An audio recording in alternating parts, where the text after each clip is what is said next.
How's it going, guys? I'm Ryan. I'm an account executive here at Madison Trust, and this is I'm Jenna. I'm the transfers team lead at Madison Trust. perfect. And today we're going to talk about your account setup and funding. So we're just going to hop right into it. Basically, the first step of, obviously getting your self-directed IRA open is getting the account open. So basically, on the front page, we have two spots for it.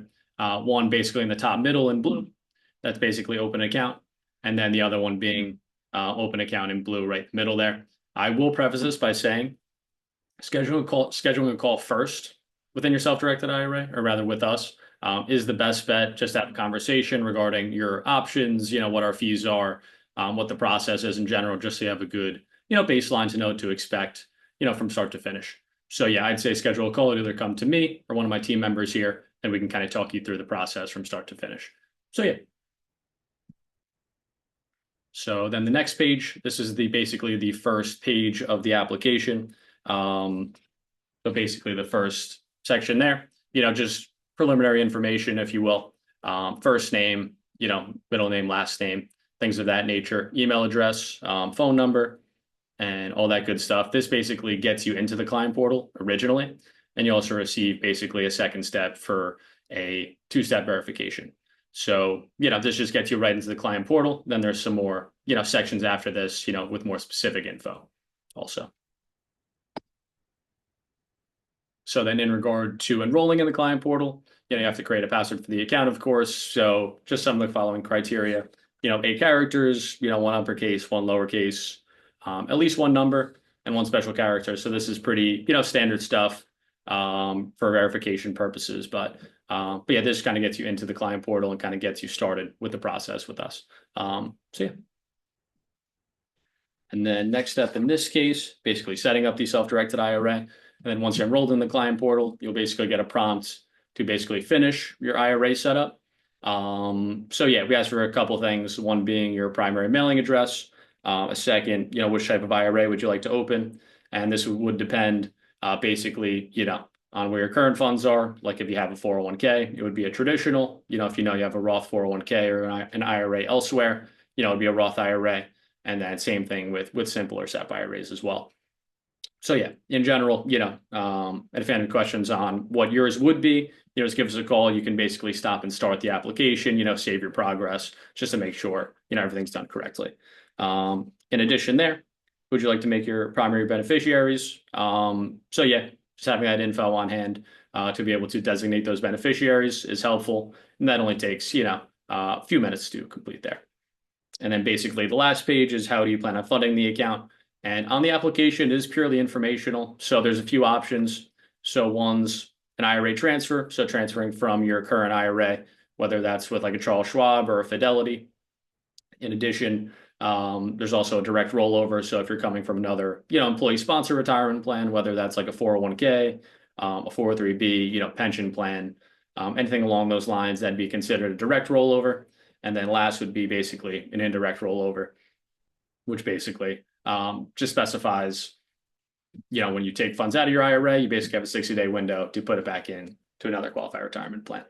So yeah, that's pretty much just the setup process in general, about 10 to 15 minutes to complete that portion.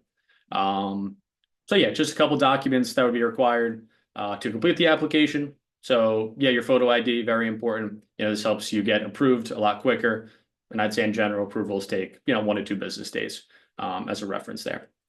Social security number, so that gets you into the portal. Also helpful to have as well. Date of birth, you should know that. But yeah, you'd have that. Beneficiary's address, maybe it's the same as yours, maybe it's not, but helpful to have that information, as well as their phone number and their emails all required there. And I think their social security is optional on the application, so you can put it in if you want, but it's not a requirement in this case. Then I'm going to pass it over to Jenna for the funding portion. Thank you, Ryan. So yep, in this portion of the webinar, we're going to go over how to fund your self-directed IRA. So there are a few different ways you can fund your IRA. You can do an IRA to IRA transfer, direct rollover, indirect rollover, or a contribution. So an IRA to IRA occurs when your funds are held within an IRA at a different custodian and sent directly to Madison Trust. This is a non-taxable, non-reportable transaction. There is no limit to the number of IRA to IRA transfers you can complete. And this funding process is initiated by completing our transfer authorization form that we submit with our letter of acceptance directly to the other custodian. Right. And one thing I'd like to add there is that when doing these IRA to IRA transfers, you can move it, from like a Charles Schwab or Fidelity account to an account with Madison, and then also, back the other way as well. And there's no limits on that because it's a non-reportable, non-taxable transaction, just like Jenna mentioned. Yep. So next we'll talk about a direct rollover. A direct rollover occurs when funds are transferred directly from an existing retirement account that's not an IRA, so like a 401k, 403b, into your Madison Trust self-directed IRA. Some plans may not allow disbursements before the age of 59 and a half or until the individual has left the sponsoring plan. So it is best to just call the plan administrator to verify their requirements. This is a non-taxable event, but is reported on Form 1099-R by the sending custodian and 5498 by the receiving custodian. And there is no limit to the number of direct rollovers you can complete. Perfect. Direct rollovers are initiated by the plan participant contacting their plan administrator. The process can vary from plan to plan, but would likely be one of these two scenarios. So this is probably the most common, that you are just able to call the plan administrator directly and initiate the transfer over the phone and just fill out their paperwork, and nothing is required from Madison Trust. A select amount of plan administrators might need us to fill out a portion of their paperwork, or they might need a letter of acceptance requests from them. So in that case, you would just fill out our letter of acceptance request form, and then we would just send it directly to the plan administrator. Yep. And keep in mind when, contacting your plan administrator in this case. So you do need an account number to do so, because the check would be titled ultimately, it would basically be Madison Trust Company Custodian, FBO, your name, and your Madison account number. So just making sure that you're opening the account first before starting that funding process.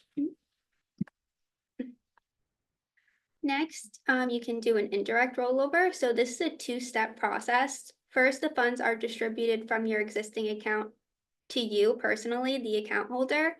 Then you have 60 days to place the funds into your Madison Trust Company self-directed IRA.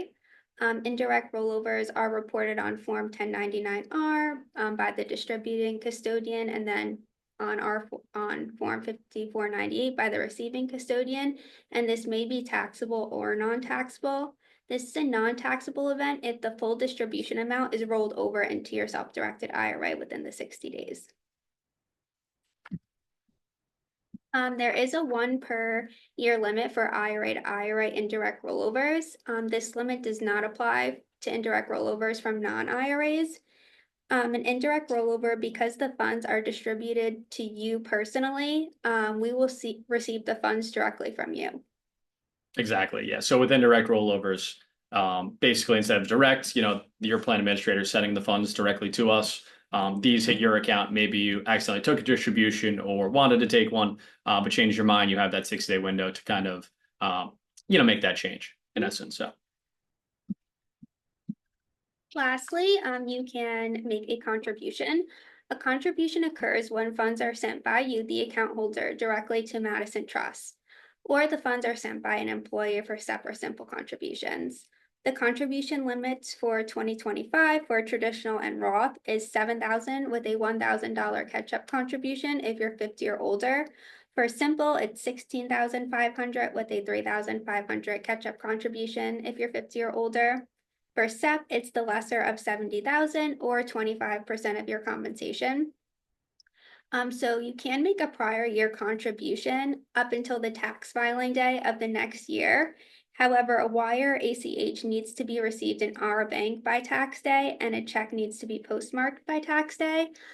So, if you're sending a check, it's best practice to go to the bank and actually get the envelope postmarked. This way, once we receive it, we have the proof that it was sent by the tax filing day. Absolutely. And it also isn't too late technically for 2024. So just keep that in mind. How do I fund my new Madison Trust self-directed IRA with a contribution check? Contribution checks should be made payable to Madison Trust Company custodian FBO, your name and your Madison account number, and it should be mailed to our Montvale, New Jersey address. I would say a common call/question we get is what happens if I can't fit the whole titling on the check. So it is okay to abbreviate. You can abbreviate Madison Trust, FBO, your name and your account number, or you could put your account number in the memo line of the check and we'll be able to accept it. Can I transfer my traditional IRA to a Roth IRA? No, you cannot directly transfer traditional IRA funds at one institution to a Roth IRA at another firm. One is pre-tax, one is post-tax, so you wouldn't be able to directly do that. A traditional IRA can be transferred into another traditional IRA or a SEP IRA. A Roth can only be transferred to a Roth. However, there is an option to convert your traditional IRA into a Roth IRA, also known as a Roth conversion. When you convert your traditional IRA funds to Roth, you must pay taxes on the amount converted, and then your Roth IRA funds can grow to be taken out tax-free. How long does an IRA to IRA transfer take? So it really depends. When you fill out our transfer authorization form, there's a section that asks you your processing time, which you would like to select. So if you select standard processing, we will submit the request in about 3 to 4 business days. Expedited for a $50 fee, we would send it out usually the same day. Then once we submit the transfer request to the other custodian, the processing time really depends on the other custodian, but we do reach out to them periodically for status updates on the request, so you'll always be kept in the loop. Absolutely. And keep in mind, across the board, for us, standard processing is 3 to 4 business days. So yeah. And that completes the slides portion of the webinar. I can throw this back to Melanie for some questions here. And I will say, keep in mind, my contact info is on here. So if any new clients want to ask me any questions, talk about the process, send me an email, give me a call either way. Yeah, and then any current clients, I'd urge you to reach out to the support team or the transfers team if you're looking to start your funding process.